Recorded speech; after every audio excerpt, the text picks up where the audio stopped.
함께 말씀 살피겠습니다. 시편 83편 말씀입니다. 시편 83편 말씀.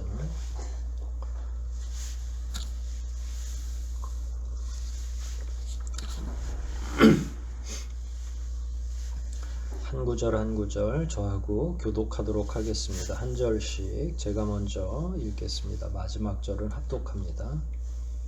하나님이시여 침묵을 지키지 마소서. 하나님이시여 말없이 조용하게 계시지 마소서.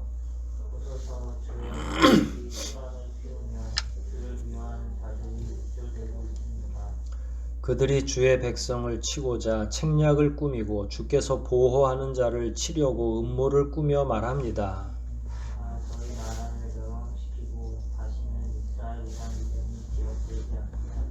그들이 함께 주를 대적할 음모를 꾸미고 동맹을 맺었으니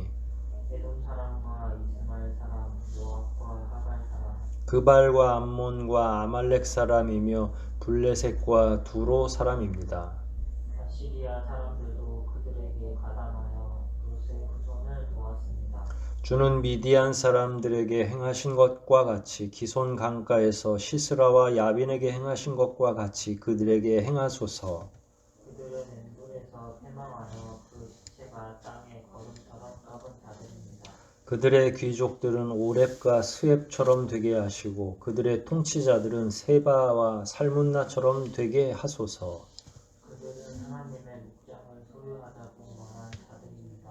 나의 하나님이시여 그들을 먼지처럼 흩어버리시고 바람에 날아가는 지푸라기 같게 하소서. 불이 숲을 태우고 화염이 산을 삼켜버리듯이 주께서 광풍으로 그들을 추격하셔서 주의 폭풍으로 그들을 두렵게 하소서.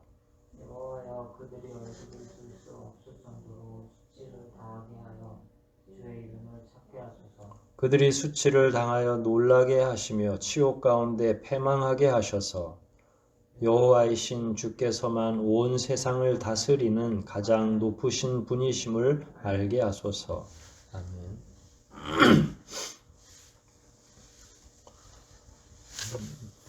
구제를 보면 원수들을 벌해 주십시오라고 하나님께 기도하는 내용입니다. 아삽의 시라고 나와 있는데 시대적인 배경으로는 여호사밧쯤으로 이렇게 생각이 돼요. 여호사밧 왕 때 에돔을 비롯한 에돔과 또 10개의 동맹국, 그 밑에 보시면 6절부터 에돔 사람과 이스마엘 사람, 모압과 하갈, 그발과 암몬, 아말렉, 블레셋, 두로, 아시리아 이렇게 되면 11개가 됐죠. 그러니까 에돔하고 10개, 10개국 동맹 11개가 맞나요? 10개가 맞나요? 네. 여하튼 10개국의 동맹들이 이스라엘을 쳐들어온 사건을 전후로 해서 이 시를 배경 삼아서 쓴 거죠. 근데 특이한 건 9절, 10절, 11절 이렇게 보면 여기에 나오는 건 과거의 내용이에요. 그 과거에 하나님이 이자들을 이런 나라들을 엄히 혼내신 내용들이 있죠. 근데 현재는 어느 상황이냐면 10개국의 공격을 받고 있는 연합, 그쪽에 보면 좋은 의미의 연합국이 아니라 이스라엘을 멸망시키기 위한 연합국 10개국이 이렇게 형성이 됐는데 현재적으로는 그들이 쳐들어오는 거고 바라기는 과거에 하나님께서 이스라엘 백성들이 가나안 땅을 정복하고 그 정착하는 과정 중에 있었던 여러 가지 사건들을 동원해서 하나님 이때처럼 지금 현재 이 10개 동맹들을 파괴하고 깨트려 주십시오. 과거 사건을 끌어다가 오늘날의 현실을 이야기하고 하는 그런 내용이다 이해하시면 되겠습니다. 한 구절 한 구절 보면 1절은 2절에서 2절이 먼저 읽혀져도 돼요. 근데 이스라엘 시는 항상 하나님을 먼저 부르는 거고 하나님 이름이 먼저 딱 들어가죠. 첫 구절에 2절 먼저 보면 원수들이 소란을 피우고 주를 미워하는 자들이 우쭐대고 있으니까 1절로 오면 그러니까 하나님 침묵을 지키시면 안 됩니다. 말없이 조용하게 계시면 안 됩니다. 라고 말한 거예요. 그러니까 원인이 있고 그 원인이 있음에도 불구하고 하나님이 그냥 관조하고 바라보는 것처럼 이렇게 생각을 하고 있는 거죠. 그래서 하나님을 주무시는 것처럼 생각하고 침묵을 지키는 것처럼 생각하면서 하나님을 일깨우려고 지금 이 시를 지은 거다.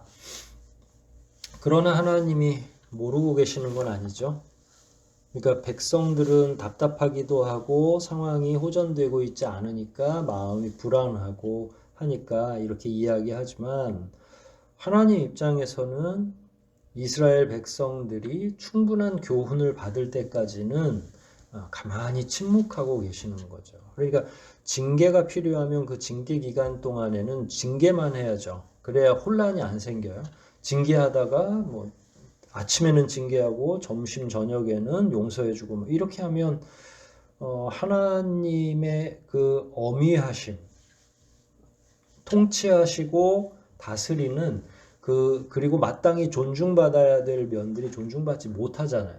그러면 우리 속담에도 조삼모사라고 하는 말이 있죠. 아침에 3개, 아침에 저녁에는 4개. 근데 자꾸 불평불만을 하면 그래 그럼 아침에 4개 주고 저녁에 3개 줄게. 이렇게 바뀌는 걸 조삼모사라고 하는 거잖아요. 그러니까 하나님은 그런 하나님이 아니시니까. 하지만 당하고 있는 사람들은 마음이 조급한 거죠. 빨리 어떻게 좀 해주셨으면 좋겠는데 하나님이 가만히 계시니까 오랫동안 주무시나 너무 침묵이 길면 하나님 일 안 하시고 계신 것 같아 너무 답답하니까 이제 그런 내용을 이야기하는 거예요. 여전히 하나님의 영역이 있고 또 인간의 영역이 있어요. 하나님은 그냥 하나님의 법대로 움직이시는 분이니까. 다만 그렇다고 해서 우리가 스스로가 미리 모든 걸 포기하면 안 되죠. 어차피 하나님 때가 되면 뭐 다 고쳐주시겠지 하고 기도도 안 하고 하나님께 간구도 안 하는 건 그건 또 다른 문제인 거예요. 하나님이 당장 그러니까 듣지 않으시는 경우는 없고요. 언제든지 들으시니까 지금 당장 해답을 주시지는 않을 수 있죠. 그럼에도 불구하고 우리의 의무는 하나님께 기도하는 거죠. 아뢰는 거죠. 당장 지금 해결 안 해주신다고 우리가 아뢰는 것도 안 하는 건 우리의 잘못이다. 그러니까 하나님이 즉각적으로 해결해 주지 않으셔도 그걸 이야기하고 하나님께 아뢰야 된다. 신자로서는. 그러니까 지금 상황이 그래서 하나님은 침묵을 지키는 것처럼 가만히 계시는 거고 때가 안 됐기 때문에.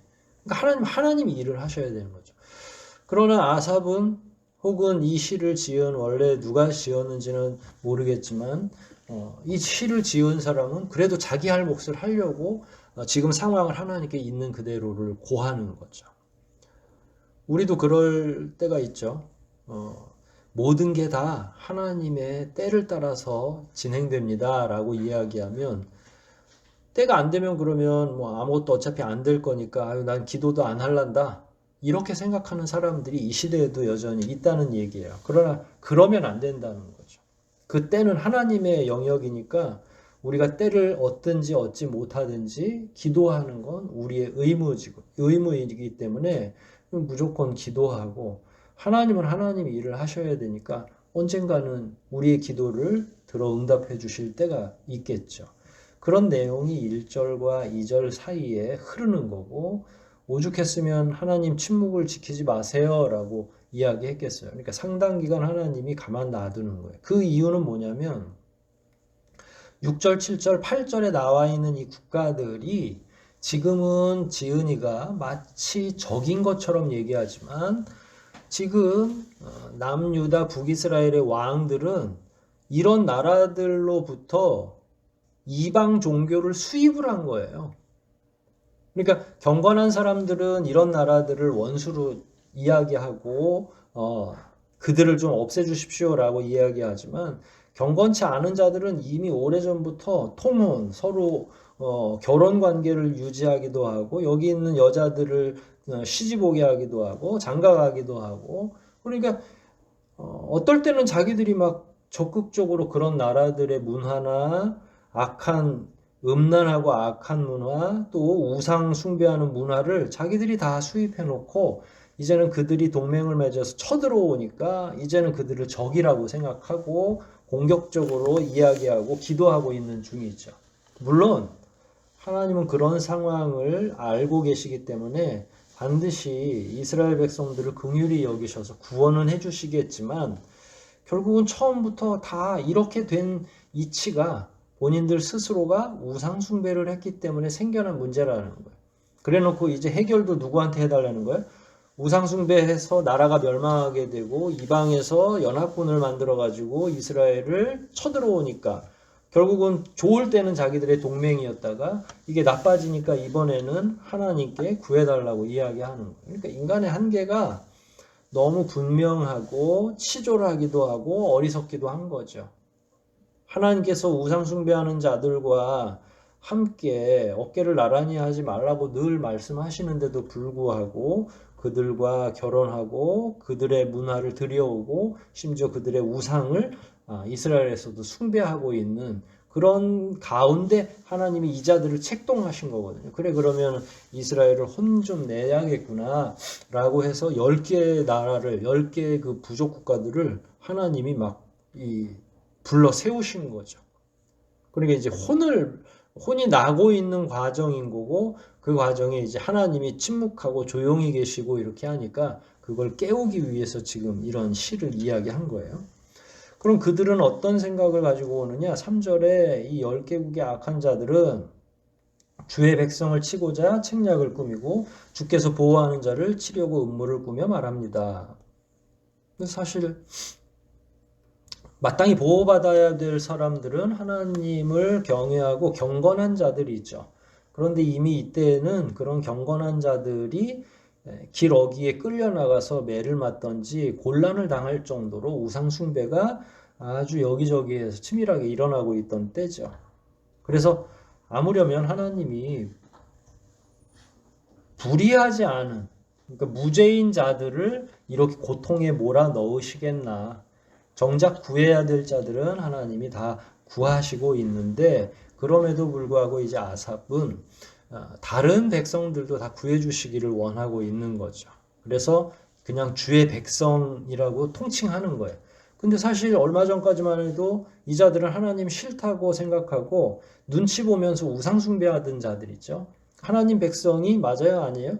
안 맞죠. 혈연 관계로 유지되는 건 아니에요. 믿음으로 유지되는 거죠. 그러니까 그렇지만 그럼에도 불구하고 하나님의 자비하심에 기대기 위해서 우리는 당신의 백성입니다 라고 이야기하는 거예요. 그래서 주의 백성을 치고자 책략을 꾸미고 저들은 음모를 꾸며서 말한다는 거예요. 어떤 음모였냐면 4절이 그들이 가지고 있는 10개국의 나라들, 동맹들이 가지고 있는 생각이에요. 자, 저희 이 나라를 멸망시키고 다시는 이스라엘이라는 이름이 기억되지 않게 하자. 그동안의 주변의 나라들도 하나님께서 함께 하시는 이스라엘을 어떻게 할 수가 없는 거죠.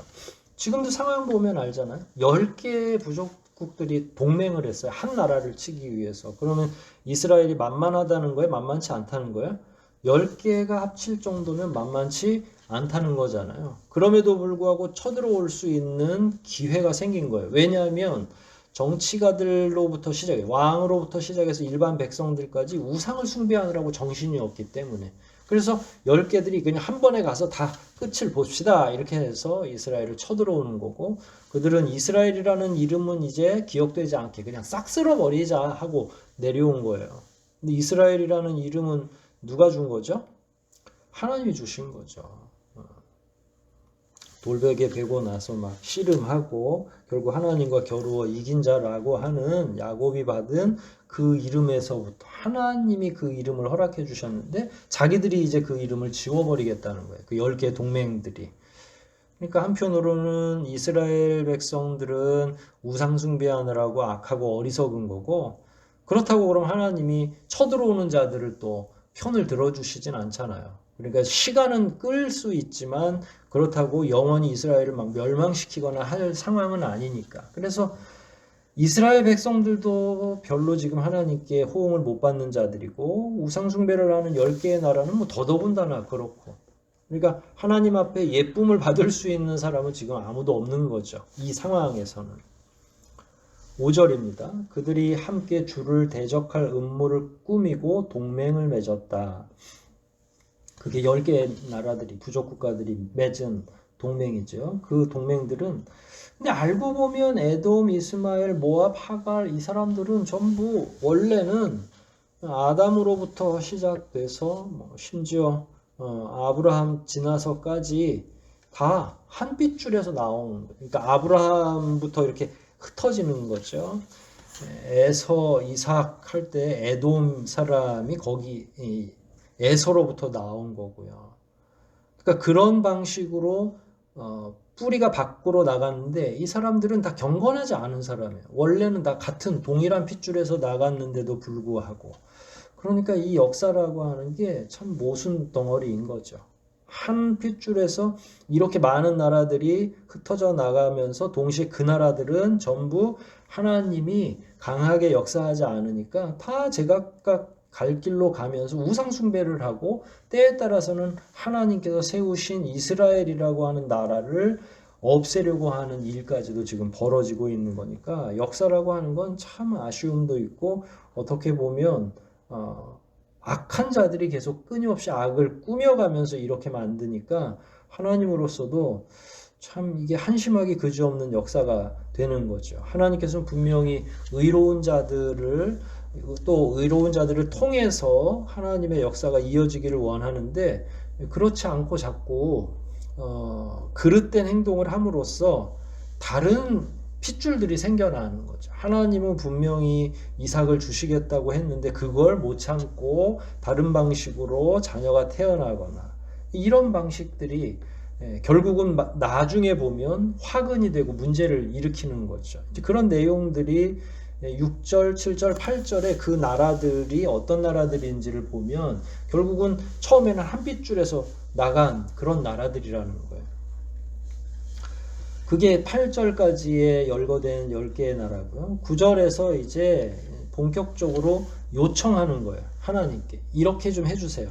그 첫 번째가 미디안 사람들에게 행하신 것과 같이 기송강가에서 시스라와 야빈에게 행하신 것과 같이 그들에게 행하소서. 과거의 사건이지만 그때 하나님을 혹은 하나님을 믿는 자들을 거역한 대가가 무엇인지를 하나님이 똑똑히 보여주신 것처럼 지금도 일어나고 있는 이런 악행들 10개의 나라들이 동맹해서 하나님의 백성, 그게 아까 이스라엘이라고 하는 의미잖아요. 그 백성들을 쳐서 멸하려고 하는 걸 하나님이 좀 중단시켜줬으면 좋겠는데 과거에 있었던 이런 자들을 멸하신 것처럼 오늘날에도 똑같이 일해 주시옵소서라고 요청하는 거죠. 하나님은 늘 동일하게 역사하시진 않죠. 조금씩 방법도 달라지고 교훈도 달라져요. 그런데 그래도 이 시를 지은 사람 입장에서는 과거의 역사적인 배경이나 이런 것들이 있는 걸 통해서 표현하기는 좀 그렇지만 하나님을 압박하려고 하는 거죠. 하나님이 꼭 이 기도를 들어주시기를 원하는. 과거에도 이렇게 하지 않으셨습니까? 우리들에게 긍휼을 베풀어 주시옵소서라고 요청하는 거죠. 10절, 11절도 마찬가지라고 아까 처음에 말했죠. 그들은 엔돌에서 패망하여 그 시체가 땅의 거름처럼 썩은 자들입니다. 이거는 9절에 속해 있는 내용이고요. 그 다음에 그들의 귀족들은 오렙과 스엡처럼 이것도 과거의 사건들이 그 다음에 그들의 통치자들은 세바와 살문나처럼 되게 하소서. 그러니까 하나님 거역해서 멸망한 자들의 실예를 드는 거죠. 하나님이 예전에는 이렇게 악한 자들을 징계하시지 않았습니까? 그러면 이 시대에도 10개국이나 지금 이스라엘이라는 이름이 기억되지 않게 하자 하고 쫓아오는데 여기에 대해서 하나님이 응대해 주시고 이 자들도 옛날처럼 다 깨트려야 되지 않겠습니까? 라고 하는 내용을 이야기하는 거예요. 그래놓고 이제 12절처럼 그들의 악행도 이야기하죠. 그들은 하나님의 목장을 소유하자고 말한 자들입니다. 사실은 하나님의 목장이 따로 있는 건 아니죠. 이건 은유니까. 그럼 이게 하나님의 목장을 소유하자고 라는 말은 뭘 의미할까요? 하나님이 목자장 되시고 그러면 우리는 누구죠? 우리는 그의 양이 되는 거잖아요. 그러니까 하나님의 목장을 소유하자 그러면 이스라엘이라고 하나님과 목양 관계로 맺혀져 있는 하나님의 양들인 이스라엘 백성들을 초토화시켜서 거기를 우리가 짓밟자라고 하는 게 12절인 거예요. 그러니까 주변에 있는 여러 나라들이 계획 자체가 하나님으로부터 이들을 완전히 빼앗아오자라고 하는 말이죠. 그러니까 이거는 안 될 말이죠. 그래서 이제 아삽이 그런 내용을 섞어서 이야기한 거예요. 그렇게 말하는 자들인데 하나님 가만히 계시면 되겠습니까? 그들을 처단해 주셔야죠. 라고. 그래서 이제 13절부터 이야기가 또 나오죠. 나의 하나님 그들을 먼지처럼 흩어버리시고 먼지처럼 바람에 날아가는 지푸라기 같게 하소서.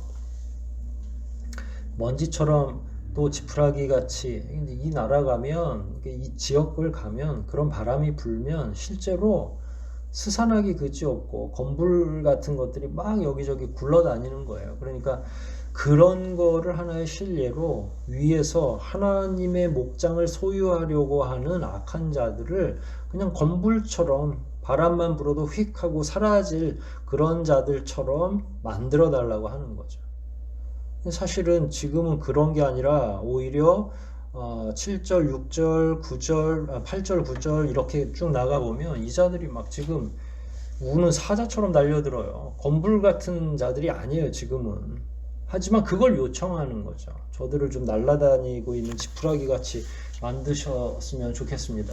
아니 이렇게 좀 강하게 돼서 쳐들어왔는데 그게 가능하겠냔 말이에요. 본인들은 가능하지 않으니까 결국 누구에게 요청하는 거예요? 하나님께 요청하는 거죠. 아니, 그러면 애시당초에 우상 숭배하는 거를 하지 말던지. 그러니까 할 건 다 해놓고서 이제 와서 몇 대 매를 맞을 것 같으니까 그건 때리지 마세요라고 이야기하는 거예요. 지금 야단 맞고 있는데 마치 그냥 모든 원인을 저 적으로만 돌리려고 하는 건 아닌지. 결국은 이런 일들이 제거되려면 우리가 회개하고 하나님 앞에 바로 서는 것 외에는 방법이 없는 거죠. 왜냐하면 쳐들어온 자들의 문제라기보단 지금 이스라엘 백성들이 끊임없이 우상 숭배하고 타국과 통혼하고 이방인들을 마음대로 들어오게 하고 이런 일들이 먼저 있었던 거죠. 그러니까 그런 부분에 대한 역사적 인식도 필요한데 여하간 지금 시인은 무조건 이스라엘의 편을 들 수밖에 없어요. 어떻게 보면 자기들이 원인을 제공했음에도 불구하고 하나님께 간구하는 거죠. 자기도 알 거예요. 이스라엘 백성들이 얼마나 타락했는지를. 하지만 그렇다고 해서 하나님께 그냥 마음대로 하세요. 저는 모르겠어요. 이렇게 할 수 없잖아요.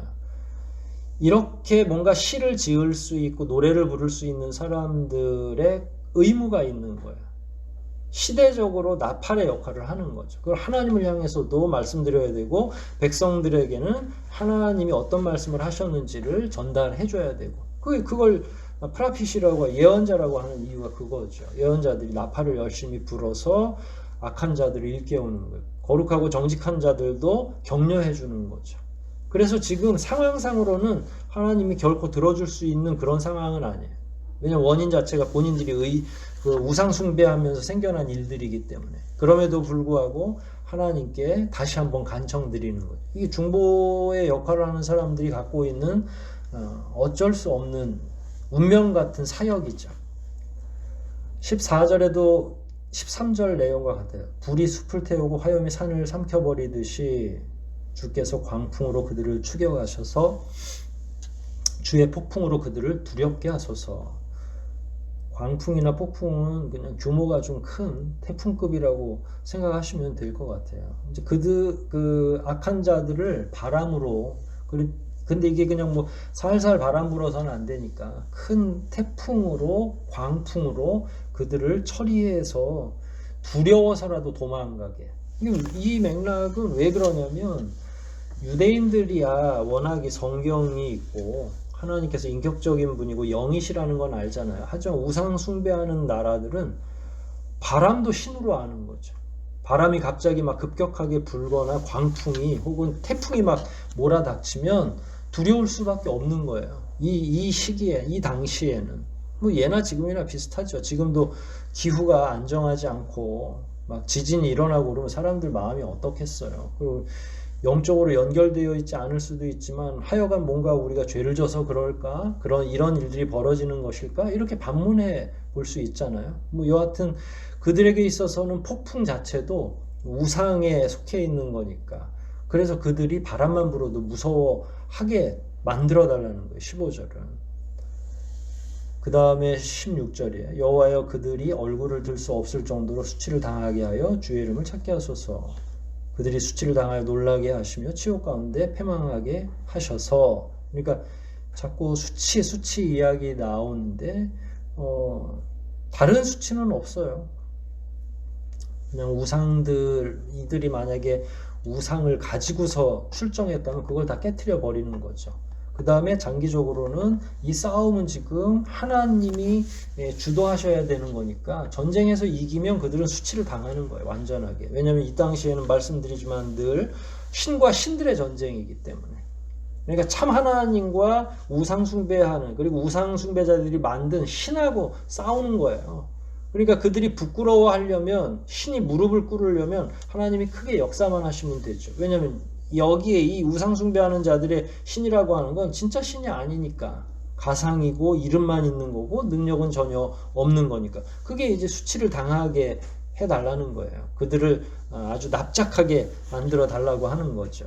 하나님을 향해서 이렇게 이야기하는 이유는 이스라엘과 하나님 사이의 관계에도 있는 거죠. 우리가 이런 모욕을 당하면 결국은 누가 모욕을 당하는 거냐면 하나님이 모욕을 당하는 거예요. 그러면 하나님이 수치를 당하지 않으시려면 결국 저들을 다 멸문지화를 시키든지 멸망시키는 것 외에는 방법이 없어요.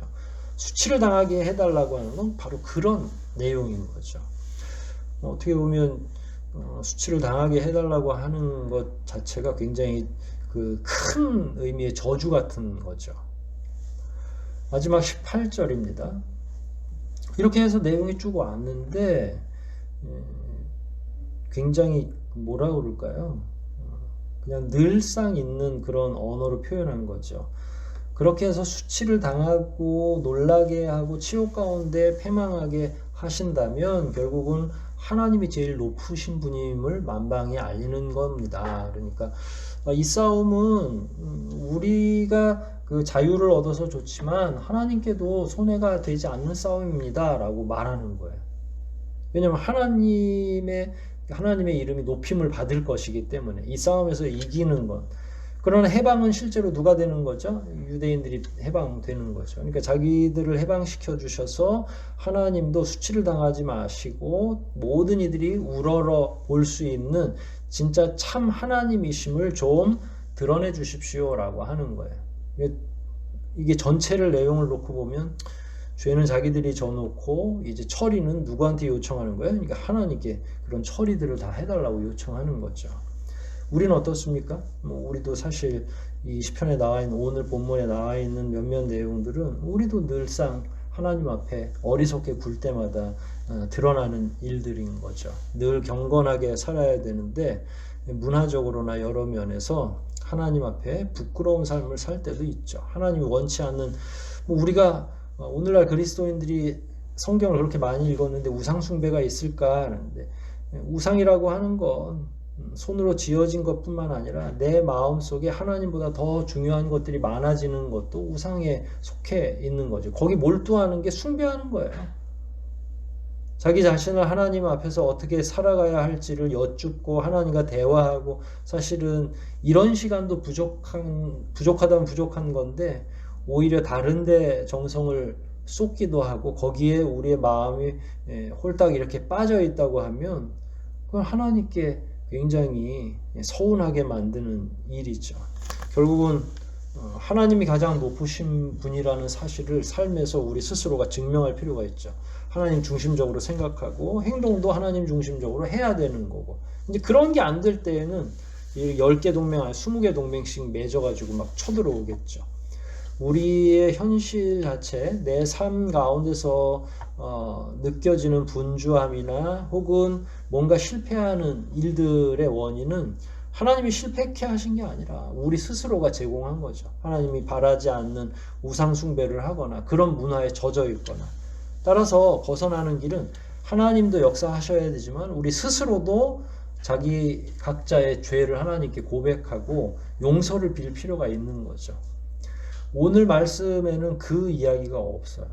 그러니까 사죄를 드리는 게 다만 원인을 알고 있기 때문에 이렇게라도 말씀드리는 게 이 지은이 입장에서는 사죄라고 할 수 있지만, 그럼에도 불구하고 역사를 되짚어 보면 왜 이방 나라들이 쳐들어왔는가라고 하는 문제를 보면 이스라엘 백성들의 우상 숭배를 빼놓을 수가 없는 거죠. 그런 면에서는 아무리 시인이 이스라엘 백성들 중심으로 생각하고 기록했다 하더라도 하나님 앞에 회개하는 장면들이 이 안에 같이 포함되어 있었어야 되는데, 그런 면에서는 우리라도 그렇게 해야 되죠. 우리 앞에 일어나는 여러 가지 어려움들의 합리적인 이유들은 있겠죠. 그러나 보이지 않는 면에서는 결국 저하고 여러분이 가지고 있는 어리석음과 연약함 때문에 우리가 당하는 어려움들이 생겨날 수도 있거든요. 그럴 때는 가감없이 하나님께 송구하고 죄송한 마음을 표하고 회개할 필요가 있는 거죠. 83편의 아쉬움은 바로 그런 점입니다. 열심히 하나님께 부르짖고 하나님의 이름이 높임을 받기를 원하는 것처럼 보여지지만, 결과적으로는 자기들이 지금 과거부터 있었던 우상숭배 죄악이 연결어서 이렇게 된 거라서 회개가 좀 있었으면, 정직하게 하나님 앞에 송구하다는 말을 표했으면 하는 아쉬움이 있죠.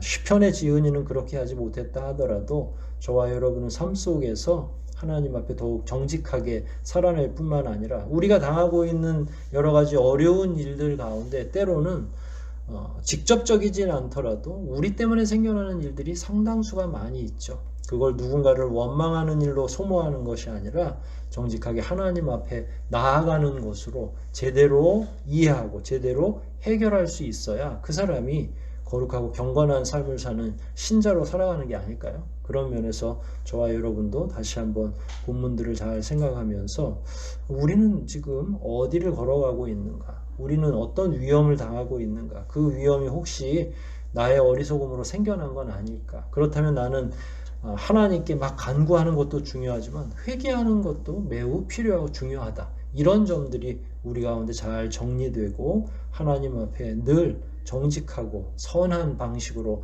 나아가시기를 주의 이름으로 축복합니다. 우리 말씀들 생각하면서 한번 기도하겠습니다. 당연히 하나님은 자비하셔서 우리가 다소간 잘못해도 결국은 끝내 구원해 주시겠지만, 그렇다고 해서 하나님의 처분만 바라면서 아무 일도 안 하는 것은 어리석은 일입니다. 그러므로 어떤 어려움이 있던지 간에 하나님이 당장 들어주시든 들어주시지 않든 간에 최선을 다해서 우리 형편을 아뢰고, 때에 따라서는 바른 역사관을 가지고 지금 모든 일들의 원인이 우리의 어리석음이나 우리의 죄악 때문에 생긴 것은 아닌지를 되돌아보고 정직하게 그 내용까지를 고백할 수 있는 용기 있는 신앙인들이 다 되게 해달라고 통성으로 기도하시겠습니다.